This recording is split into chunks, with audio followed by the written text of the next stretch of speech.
We're going to be reading in just a few moments from Matthew chapter 12. We're studying on the miracles of Jesus, and we're going to study about the time in which Jesus heals a man who has a withered or a shriveled hand in the synagogue. He does this on the Sabbath day. We'll talk about some of the context of this. One, I think, question that comes to mind when we think about Jesus' interaction with the religious leaders of the day concerning the miracles that he performed is you wonder, how could a reasonable person ever object to the healing of someone who's sick?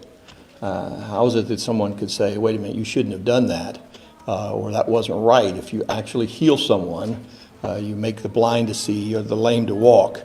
And that's exactly what happens in Jesus' ministry on several occasions. So we deal with the aspect of the objection to miraculous power in Jesus. It actually, I think, particularly when we think about the aspect of the Sabbath law that we're going to talk about this morning, that it really led to Jesus' execution. The religious leaders were so enraged that Jesus was breaking the traditions that were there. And so there's an intense controversy surrounding the miracles. It's not whether that actually took place. In fact, there's no evidence that the Pharisees ever said, did this really happen? And even they, except for maybe the occasion of John chapter 9, the blind man, no real occasion that they even investigated whether or not what had actually taken place had happened. They simply objected to the miracles on other grounds. And what we're going to talk about this morning is on the grounds of when he did it. Does it matter when you heal the sick? Does it matter when you provide good in terms of a person's life? Let's read Matthew chapter 12. We're going to begin in verse 9. This is one of three accounts. All the synoptic gospels mention this miracle. He went on entered into their synagogue, and a man there was a withered hand, and they asked him, is it lawful to heal on the Sabbath, so that they might accuse him? And he said to them, which one of you who has a sheep, if it falls into a pit on the Sabbath, will not take hold of it and lift it out? How much more value is a man than a sheep? So it is lawful to do good on the Sabbath. And then he said to the man, stretch out your hand. And the man stretched it out, and it was restored, healthy like the other. But the Pharisees went out and conspired against him, how to destroy him. As I mentioned, this is also accounted in Mark chapter 3 and Luke chapter 6. There are a few variations of the accounts that, if we put them together, they're not in any way contradictory. It's that it gives us a more complete picture. There are some questions that are asked that are not included in all the accounts here. That we put them together, we have maybe a fuller account. One thing we recognize is that Jesus did heal on the Sabbath, did he not? On more than one occasion. Let me ask you this: do you think he just didn't realize what day it was? Probably not. It probably didn't just miss the calendar on these occasions. He intentionally healed on the Sabbath day. Now, knowing the objections that would come, and Jesus knew the objection that would come, the question is, why would he do that? Because Jesus was a controversialist in many ways. He was willing to engage those who disagreed with God in controversy in order to teach them, to provide for them, to soften their hardened hearts and to expose their error. And so Jesus healed on several occasions. Some of these we've already looked at: the healing of Simon's wife's mother, the healing of the healing takes place here. The healing of the woman crippled for 18 years, healing of the paralytic in Bethsaida in John chapter 5, the healing of the man born blind in John chapter 9, and then the other one that we'd studied already, the healing of the demonic in the synagogue at Capernaum. Now, what we're going to notice, there is an escalation of the controversy surrounding Jesus healing on the Sabbath day. Probably the miracle that really maybe breaks the camel's back, so to speak, or tips the scales in that direction is when he healed the blind man in John chapter 9, because he did that where? He did that in Jerusalem. He did that on their right on their turf. In the city of Jerusalem. So I think that miracle is sort of stands out in the aspect. When we get there, we'll talk about that probably in our study of John. But it stands out because the Pharisees saw that as real blasphemy in the aspect of breaking of the Sabbath. But let's take a couple minutes and talk about Jesus' relationship to the Sabbath day. Because I think the setting of this is real important.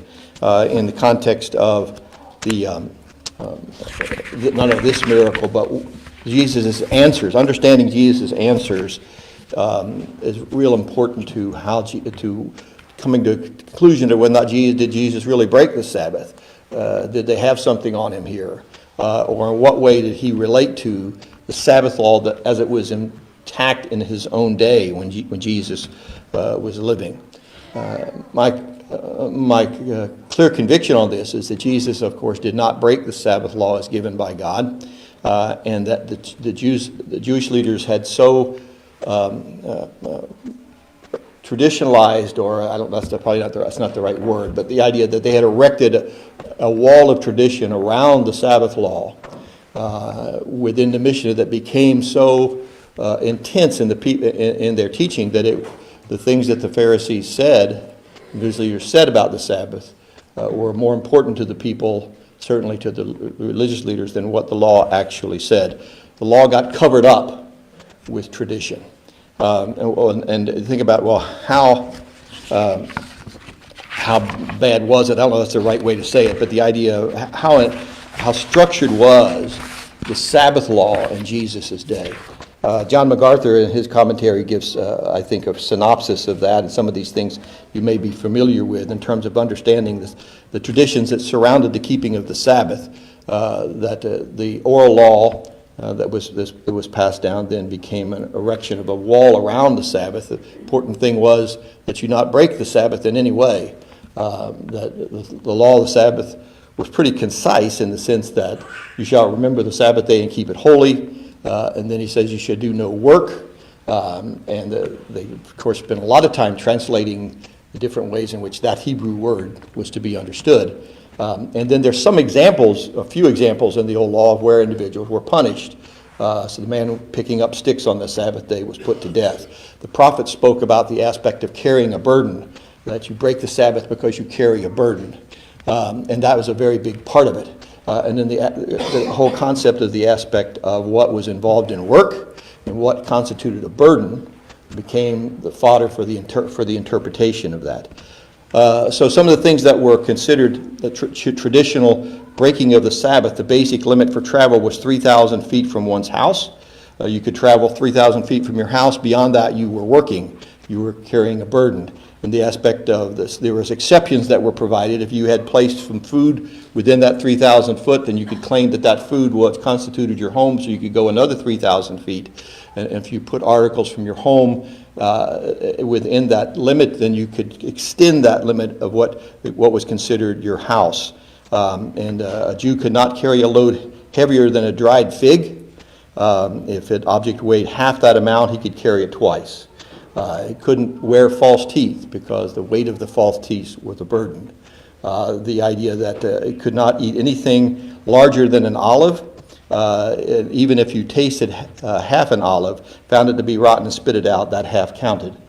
Interesting aspect about burdens, and this is something that if you go to a Jewish web page today, or a website that lists the aspect of Sabbath keeping and what's involved in Sabbath keeping, you find a great deal of variation in terms of how it is interpreted.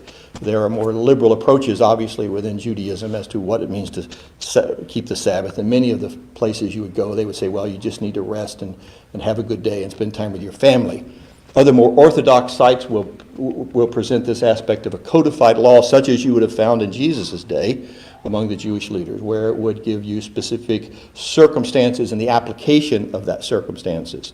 On one page of the Jewish Union, it mentioned the aspect of what it meant to carry a burden or to lift a burden. And part of that was the aspect of harvesting. That we're going to talk about that here. The objection they have to Jesus, in one aspect here, is that his disciples rubbed grain in their hands, and that was sifting, that was separating, harvesting. The Jews interpreted that way. The idea of harvesting or crop involved the aspect of separation from that which you would eat from that which you would not eat. And one Jewish site said that the application of that today among Orthodox Jews would, if you have a bowl of blueberries in front of you, and some of them are rotten, you could eat the blueberries that were good out of the bowl as long as you did not separate them. Therefore, if you took the bad blueberries out and put them outside the bowl, then you were working because you were separating that which could be eaten from that which could not be eaten. But as long as you left them together and you eat the blueberries while they're still in the bowl, then that's okay. So there are a lot of traditions surrounding that we think we scratch our heads maybe a little bit about. The idea of the use of electricity is lighting a fire. And so if you go to Jerusalem and you go to on the Shabbat, you will find that there are a lot of things individuals do to get around the use of electricity on the Sabbath day or the seventh day. Much of it has to do with getting a Gentile to do that. When we were there on the Sabbath day, we were in Jerusalem on the Saturday. We witnessed that in the sense that we stayed in a motel, a hotel, or resort type place there, and on Saturday they told us it's going to be packed here, and it was absolutely packed because those Jews who were going to keep the Sabbath had made arrangements to be there rather than their homes on the Sabbath because the hotel was run by Gentiles or non-Jews, and the non-Jews could do whatever they want to, and therefore they would fix them the meal and they would eat, and so it was like, they go to the motel for the Sabbath day so that they didn't have to do the things themselves. So there are a lot of exceptions about that. If you go there, you see a Sabbath mode on the elevator, so the elevators just keep moving up and down. You just catch one that goes to your floor because it's unlawful to push the button. So you just got to get on one that's going to your floor. As the doors would open, you get in. Nobody pushes a button on a certain mode. So those type of things exist today among the Jews in terms of interpretation of the Sabbath day. So chair couldn't be moved. If you moved a chair, among the Jews of Judaism, the first century, if you moved a chair, it might furrow the ground, and therefore you were plowing if you moved a chair. So you couldn't move a chair lest you be guilty of plowing a crop. So those are the type of things that surrounded the Sabbath day that Jesus dealt with. Somebody had their hand up. So actually what you're saying, everything that you're talking about is something man added into God's law. It's not something that God said. It's not there in terms of the interpretation of that. There is some interpretation. The aspect of gathering sticks was a specific interpretation that's given in the Scriptures. A man went out to gather sticks, and he was put to death for that. But there's very little in the Scriptures themselves, in the Torah, that gave application of the law of the Sabbath. And we have no idea, even from the aspect of what the Scriptures say, how the Jews interpreted that in Moses' time, from the standpoint other than that. Of course, by the time you get to Jesus' time, it's a whole different ballgame in terms of the interpretations that surrounded the Sabbath. One thing is clear, and that is God through the prophets, accused the Jewish nation of not keeping the Sabbath. That was one reason they went into exile. So when they came out of exile, remember that period between the Testaments is when the synagogue and those type of things, the Pharisees and the Sadducees developed. When they came out of exile, the one thing they didn't ever want to do again was what? Not to anyway violate the Sabbath. So that was one of those key elements of the interpretation of Jewish law that the Pharisees, the Hasidim, became very focused on and built traditions around that. And that's what existed in the time in which Jesus came on the earth. Ken, do you have a thought? Do you see, is this something that we can use as a parallel when we're discussing things like denominationalism with people, and how is this kind of Jesus combating what man-made traditions have been imposed on God's law? When people look at us and they go, well, you're just keeping it too strict, you're just trying to keep the New Testament too strictly, and they start, and is that a parallel? Is that something? I think it is. I think it's a parallel in the aspect of traditions. It certainly is a parallel. That's what Jesus, I think, certainly spoke against when he talked about that, when he upbraided the Pharisees specifically. You take the tradition and you make void the word of God. And there are obvious examples of that in religion today. Roman Catholicism is based upon much human tradition. But we have that same problem today among God's people. I think we have to be careful lest we become too easily to see traditions of others when we erect traditions around about what God says, and we have to make a distinction between what our interpretation of that law is and what the law actually says, or what God actually says in Scripture. And the purpose of law, we'll talk about that as we get to it here, the purpose of law is borne out in this discussion as well. One thing I thought was interesting, and that I read from Jewish interpretation of traditions, I thought that made a point to me, is that There are exceptions to it in the sense that could you save a person's life? Yes, you could. Even under the Torah, you could save a person's life. And Jesus referenced this aspect of doing good on the Sabbath here in this context. So you could save a person's life. And in the Jewish sites that talked about keeping the Sabbath, one rabbi said that's absolutely true. You can save a person's life, but why is that exception there? And he proceeded to answer his own question as to why that exception would be there, that it's okay to break the Sabbath to save a person's life. And his answer was so that person could go on and keep more Sabbaths, which I thought was rather enlightening from the standpoint that it had nothing to do with the value of life. It's the idea that the only reason you save a person's life is so he can keep more Sabbath. So the Sabbath is made for man, or man is made for the Sabbath. What is more important? See, and that's exactly the point that Jesus is addressing. It's still alive. That principle is still alive in the hearts of individuals, even as they deal with things about God's law. Is it about God's relationship to his people, or is it just about the keeping of the law? And we have to keep that in mind ourselves, too, when we think about the aspect of God's law. Okay, any other questions on that before we get, yes? In the yeah, Would- well, where you can save the donkey.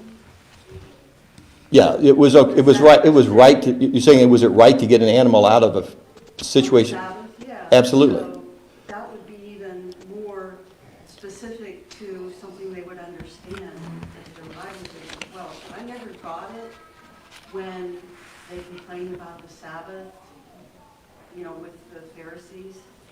So, but in saying that it's the saving the animals, I'll have to listen. Well, what Jesus says is if your sheep falls in the ditch, you get it out, right? And the question was rhetorical to the Jews. They understood that from the standpoint of what God allowed under the Torah for a person to get the sheep out of the ditch.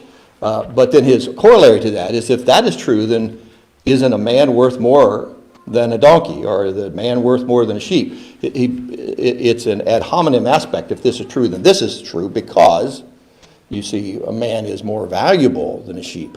And so Jesus is placing value on the human being in the context of doing what?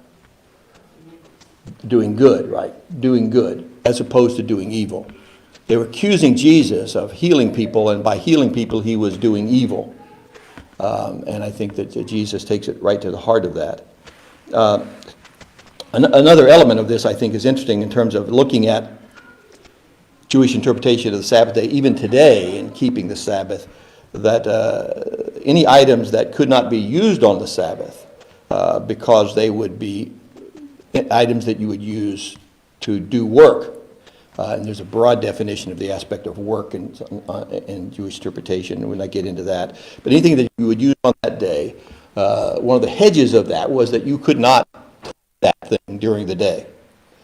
So if you were a carpenter, and on the other 6 days of the week that you used a hammer to build, on the Sabbath day you couldn't touch the hammer. That would be forbidden. And that was called mukzah, if I'm pronouncing that right, things that could not be touched. And so there are a lot of things, I think, that in terms of even Orthodox Jewish interpretation of keeping the Sabbath day would fall under that very category. Money and checks and things that you would use, the aspect of one site said scissors and hammers, saws, pencils, pins. If you were a seamstress, you couldn't carry a needle in your pocket on the Sabbath day because you might be tempted to hem your garment, and therefore, if you did that, that would be breaking the Sabbath day. Can we see how that's a hedge? How that's a wall built up around the law itself to take away the volition of the individual to decide whether or not and discern whether or not if he does this, he's violating the Sabbath. It just removes the volition of the individual and places it in the hands of the tradition itself. And again, I would suggest that we need to think about that because I think sometimes we do that. We want a list, right? We want the church to tell us, what can I do? What can I wear? How can I do this? when God would want us to individually in our hearts discern the law and understand the purpose of law and why God would restrict even our behavior in this regard on an individual basis, we many times would rather put that in the hands of the institution or the tradition itself. So we just want to know what the tradition is. How do we do this? Have you ever heard anybody ask, what's the Church of Christ teach on this? What does the Church of Christ do here? So it's the very same principle, the aspect of taking something out of the hands of the individual and placing it in the aspect of the tradition itself. The result of that, of course, is something that God does not want. It also results in this aspect of the flipping on its head the very meaning of the Sabbath. John MacArthur says, the Sabbath was anything but a time of rest. It had become a time of oppressive frustration and anxiety.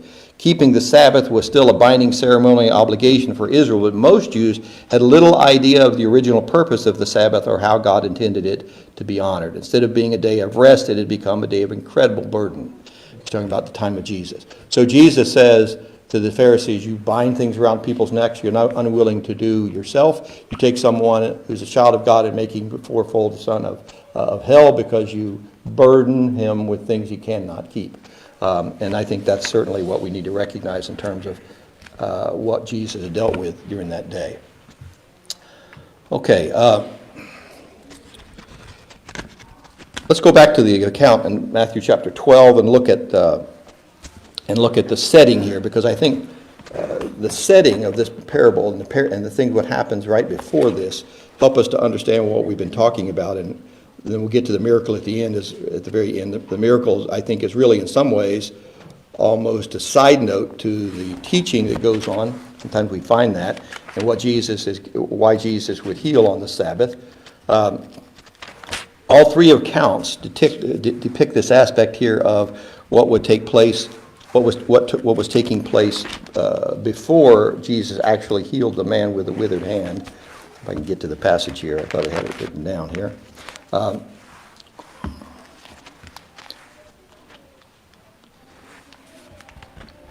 What passage I want to read?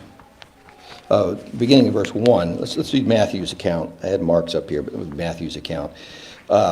Beginning in chapter 12, verse 1. At that time Jesus went through the grain fields on the Sabbath. His disciples were hungry, and they began to pluck heads of grain and to eat. But when the Pharisees saw it, they said to him, look, your disciples are doing what is not lawful to do on the Sabbath. He said to them, have you not read what David did when he was hungry, and those who were with him, how he entered the house of God and ate the bread of the presence, which is not lawful for him to eat for those who were with him, but only for the priest? Or have you not read in the law how the Sabbath priests in the temple profaned the Sabbath and are guiltless? I tell you, something greater than the temple is here. And if you had known what this means, I desire mercy and not sacrifice, you would not have condemned the guiltless, for the Son of Man is Lord of the Sabbath. And then what immediately follows that is what? The miracle we're talking about. Jesus goes into the synagogue. There's a man with a withered hand. He heals him right there on that day. This is really what's at stake here. There's a whole discussion about the aspect of violation of the Sabbath. Jesus not only teaches them through the use of rhetorical questions, but he goes right into the synagogue and immediately heals a man with the Sabbath day before. He says, stretch out your hand. Everybody can see this. He heals him right there on the Sabbath day. That's how important it was. If Jesus had waited till the next day, he certainly could. This wasn't a life-threatening situation, a man with a shriveled hand. He could have waited. If he'd waited until the next day, what would have implied? That by not healing him, he was honoring the Sabbath, that he was keeping the traditions of the elder. Jesus said, no, I'm doing it right here, in this case, for everybody to see in the synagogue, because he was adamantly opposed to this traditional aspect of the approach of this. Yes, Gordon. So one of the problems that I see with the whole concept of keeping the Sabbath is, wasn't breaking the Sabbath a death penalty? And if so, who was the one who was in charge of saying you broke the Sabbath? Yeah, that's right, and that's why it's kind of difficult to know how much the Jews kept Sabbath law, and whether or not they enforced the true penalty of breaking the Sabbath law. Because it was not a capital crime in the aspect of the breaking of the law in Jesus' time. They weren't putting people to death for breaking the Sabbath law. So the whole aspect of how they would enforce that was not according to the Scriptures. in that regard. And I think that,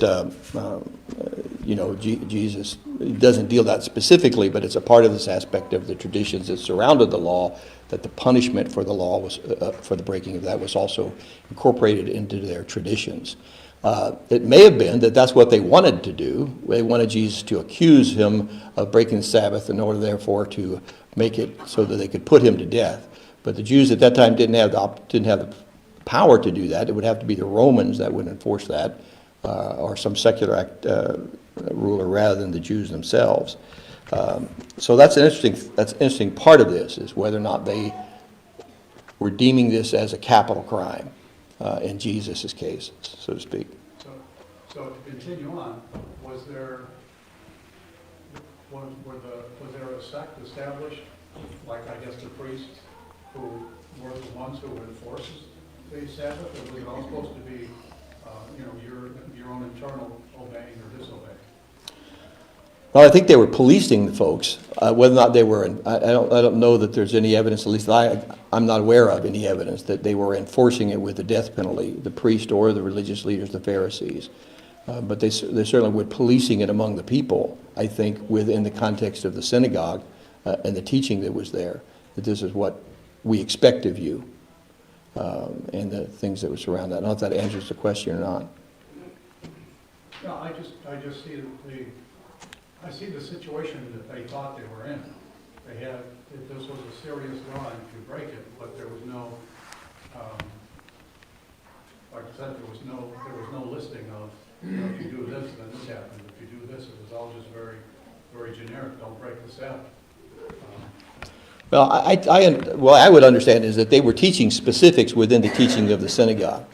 The synagogue teaching involved this aspect of, you can't do this. This is the way this is what that means.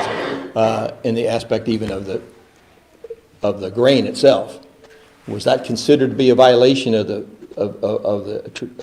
Sabbath, or among the people, or did the Pharisees just make that up on the moment?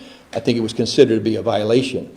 Jesus allowed it among his disciples, however conscientious they were about that or not, and that's the reason why it was up front. This was something that people would have, I think, understood to be a violation of the Sabbath. So the Jewish nation is not an independent state or country at this point, so it's under Roman control. I think that muddies the enforcement capabilities of what they're doing and not doing. But my interpretation of that time period is that they were conveniently enforcing it and conveniently not enforcing it, and no consistency at all. And I think part of that is driven by the fact there is no official structure within the Jewish nation about, okay, these 5 people are the 5 people that are going to decide who breaks the law and what kind of penalty they're going to get. So it was soft in my mind in terms of the enforcement. I think that's right. And there were even different schools of teaching within the synagogue in terms of the Jewish sects as to how they would interpret that. We see that in John 9, right? They bring a woman who's accused of adultery with the idea that she's going to be stoned, and Jesus says, and I think part of Jesus' argument is that who is without sin, let him cast the first stone. You guys have been doing this to anybody. He's showing their hypocritical enforcement of that law based upon to that woman, so that they could get at who was this really targeted at? It was targeted at Jesus, and this is targeted at Jesus as well. They cared nothing about the enforcement of the law of adultery. It was just the use of that law against Jesus. So that's a very good point.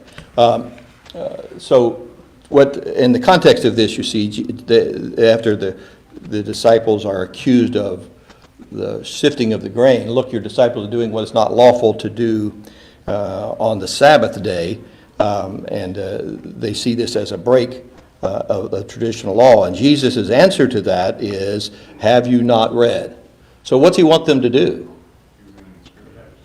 Go back and look at what the law actually said. There was a biting indictment, you see, against those to whom he was speaking, because they were claiming to base what they do on what God has said. They were God's spokesman in that, and they knew the Old Testament passages, not only about the law itself, but specifically about 2 things surrounding the Sabbath law that showed their inconsistency.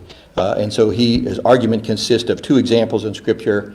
Jesus always used Scripture to make his point about whether or not his disciples had broken the Sabbath law, or he himself had broken the Sabbath law. One was David and the showbread in 1 Samuel chapter 21. When David was running away from Saul, he went to Ahimelech, the priest, city of Nob. He lied to the priest. He told him that he was on the mission for the king, and he wasn't on a mission for the king. He was running from the king. But he says, "There's nothing here to eat."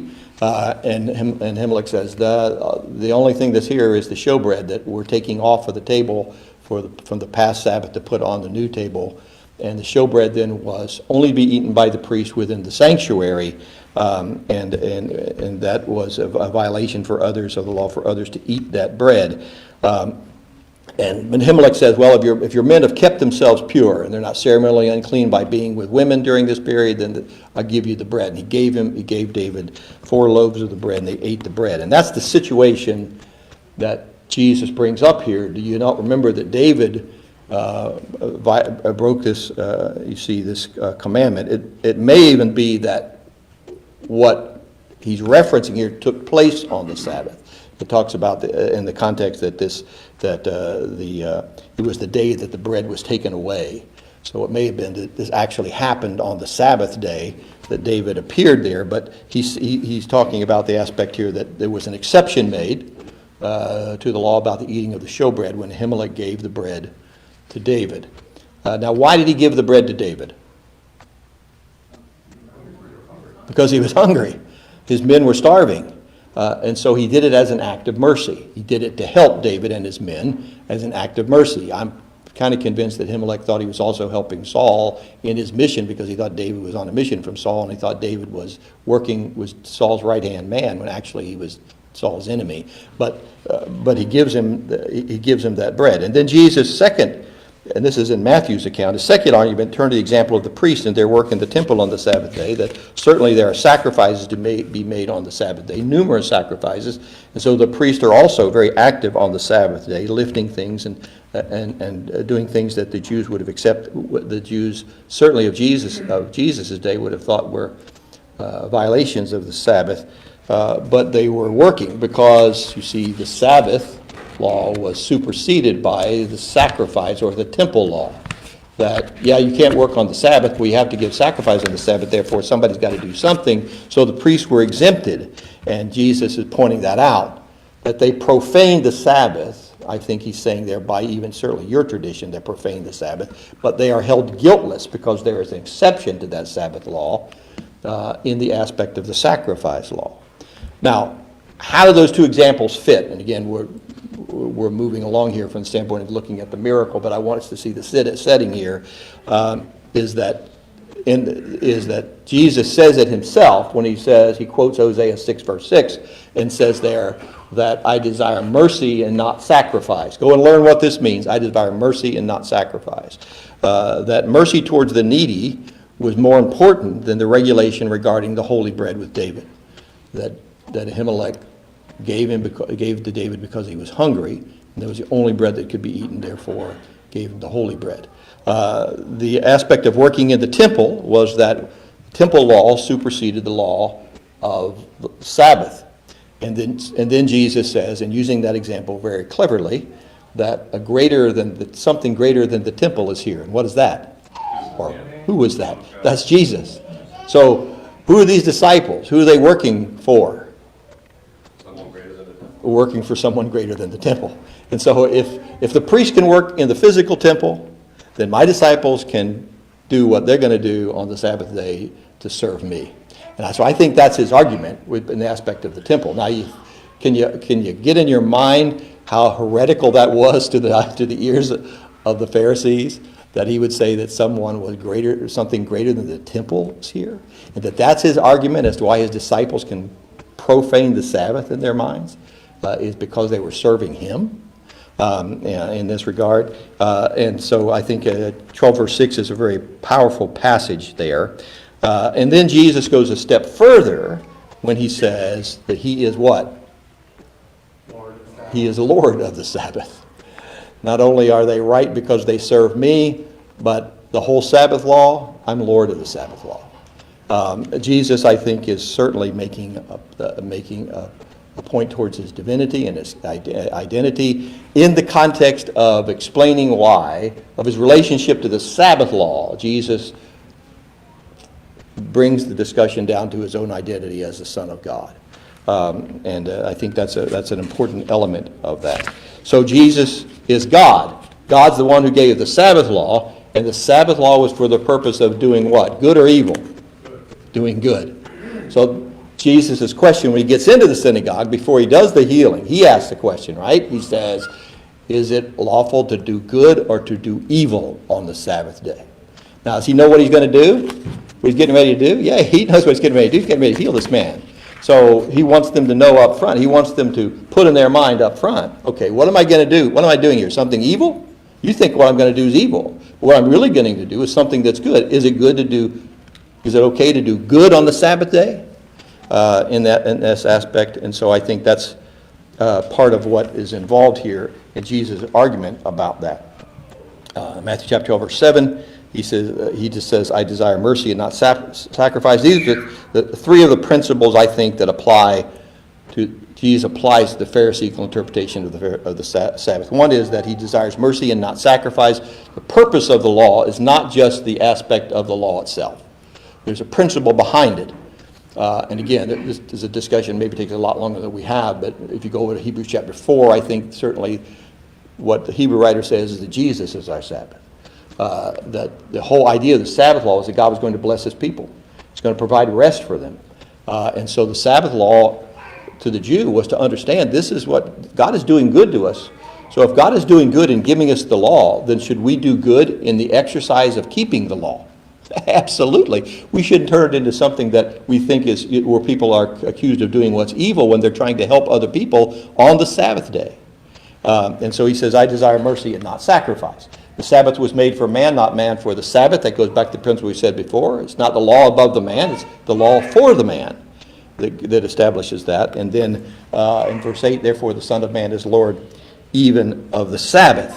He not only is in a position to do whatever he wants on the Sabbath day, and he could not violate the Sabbath as the one who made the Sabbath law, but he fulfilled it.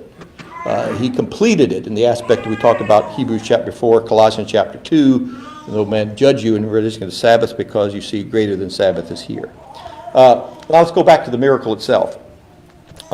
In Mark chapter 3, again he entered the synagogue and a man was there with a withered hand. He watched Jesus to see whether he would heal him on the Sabbath that they might accuse him. And he said to the man with the withered hand, come here.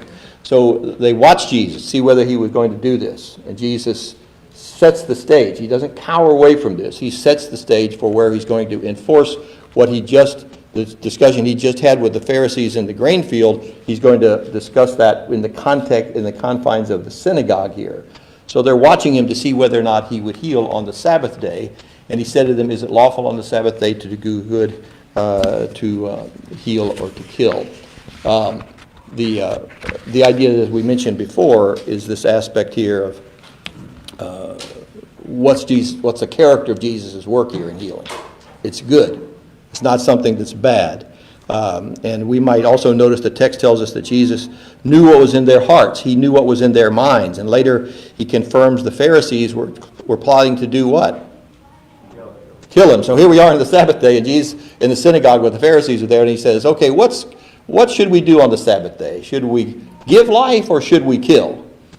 And they don't answer him. And Jesus knows what's in their heart, and what are they doing on the Sabbath day? They're plotting to kill him. So what you're doing is a violation of the Sabbath. It's interesting that even in the Orthodox interpretation of the Jewish Sabbath law, that it involves the aspect of what a person is thinking. And their and some of the interpretations of that, the idea of what you do during the week in your work is not to in any way be involved in the Sabbath day. So if you're sitting around thinking about what you're going to do on Monday at your job, you're doing what? You're violating the Sabbath day because you are working within yourselves what's on the Sabbath day. So, I mean, we think about something, not the same as actually doing it, but the idea that's sort of involved here. They're plotting to kill Jesus, and he brings up the idea that it's wrong to kill on the Sabbath day, and that's exactly what you're doing here. You're plotting to kill me on the Sabbath day. You should be more religiously attuned to the Sabbath law. Jesus may be thinking that sarcastically here, yeah. I didn't mean to confuse anybody with the donkey comment. Yeah, that's okay. Catholicism is what I learned from a young child, that's what I grew up in. And what you're laying out is totally different from how they perceive what is going on with this miracle. Uh-huh. And so it's hard for me to bring the two together after hearing it for years. Okay, okay. So I'm thankful that you put some of the history into it too, because now it makes more sense. Yeah. There are a lot of traditions around the aspect, even the interpretation of this parable, and what Jesus says about traditionalism in that regard. Okay, so, Hey, Dave. yes, Joe, go ahead. Once the temple was destroyed, 70 AD, and they went to the synagogue type of worship service, there was many synagogues. How about the sacrificing?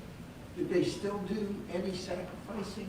You never hear of it after. After the destruction of the temple, no, there was no place to do the Atonement Day sacrifice, the Passover sacrifice. No, with that came an end to the sacrificing. That's my understanding in that regard, if I'm understanding your question. Okay, and then he says, which of one of you has a sheep falls in the pit on Sabbath will not take hold of it and lift it out? How much more value is a man than a sheep, so it's lawful to do good on the Sabbath? So Jesus answers his own question, right? Is it okay to do good on the Sabbath day? Well, if your sheep is in the ditch, you and I both know you can take it out of the ditch. So what have you done? You've done good to the sheep, and the sheep's more valuable to the man, a man more valuable to the sheep. Therefore, it's okay to do good. You see Jesus' reasoning? We might make the point here that Jesus uses an approved example as a way of establishing authority for what he will do, what he would do that day, right? The example of taking a sheep out of a ditch from the law was a proved way of not violating the Sabbath law. Therefore, I can take that natural implication is that a man is more valuable than the sheep, therefore it's okay to help a person on the Sabbath day. As though that would even be in question, Jesus uses that reasoning to answer that question. And it says they answered him nothing. They have an answer for that? No, and there are times when they don't have an answer for Jesus. They just got to keep their mouth shut, because if they open their mouth, they're really going to condemn themselves. And so it says he looked around them with anger and grieved at their hardened heart. I find this fascinating that Mark tells us, and Mark's the only one who includes this. Mark tells us exactly what what Jesus was feeling at the moment. Jesus knows what they're thinking. Mark tells us what Jesus is feeling. And what's Jesus' emotion about all of this? He's angry, and he's also grieved. Those are two different words. The word anger is the word orge, which means means fury, to be furious with them. But the word grieved means to be sorrowful or to feel sorry for them. And that's how some of the translations give it. I think this is an example of be angry and do not sin. Is Jesus angry? Yes. Yeah, but does he sin? No. Why? Because coupled with the anger is the compassion and the pity of his heart. And we have to recognize that. We get angry at people that do things that are wrong, or that maybe don't agree with what the Bible says, or just abject sinners.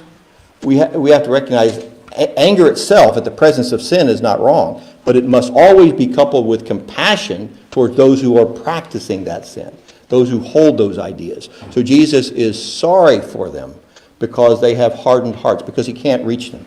He's sorry for them. So I think this is this aspect of being angry and sin not. So he tells the man, stretch out your hand. He stretched it out. His hand was restored fully, no ambiguity, no mystery as to what takes place. His hand is just like it was before it was ever shriveled. And how do the Pharisees react to this? They immediately plot to kill him. It's as though, okay, we got no more arguments. There's nothing else we can do here except just plot to kill him. And they're going to plot to kill him with whom? It says with the Herodians. You might know who the Herodians are? The Herodians were those who were politically aligned with the family of the Herods who ruled over Galilee. At the time of Jesus, they ruled over Galilee. And so they were the political enemies of the Jews. They were companions with the Romans in the oppression of the Jewish people, particularly in the region of Galilee. So here's Jesus, synagogue probably of Galilee, and those who are his enemies are plotting with their own enemies to kill Jesus. What's that say about their intensity? They're going to get it done no matter what. We have to get the Herodians to do it for us. And this goes back to what Kurt was mentioning about the aspect of their inability to execute their own law here. They have to get the secular authorities to do that for them. And we see that in the crucifixion of Jesus. The Romans have to put Jesus on the cross. The Jews can't do that. So they're plotting then with the Herodians to get some kind of injunction against Jesus so they might bring a crime against him that they could put him to death. And of course, this intensifies as time goes on. Okay, we just spent a lot of time on the miracle itself. Yeah, Kurt, go ahead. You know, it's just, I know we're talking about the miracles, but what I see is this group of people that see this good man doing this good, and they're taking over his, I mean, he's spreading good and doing good, and they can't stand it. And in the parallel with today, it's the same. I mean, the good, there's this group of people that want to get the good out of the world. Mm-hmm. And, you know, it's just scary. Well, it really is. And I think their purpose is more personal to Jesus. It's not that they don't necessarily want people to be healed. You know, some of their own Jews were trying exorcism and so on because they recognized the problem with demon possession. But if Jesus is performing a miracle, then what's that say about him? You know, that says he's a Messiah, and that's what they don't want. They don't want Jesus making that position of authority. Okay, thank you for your attention this morning. Appreciate that.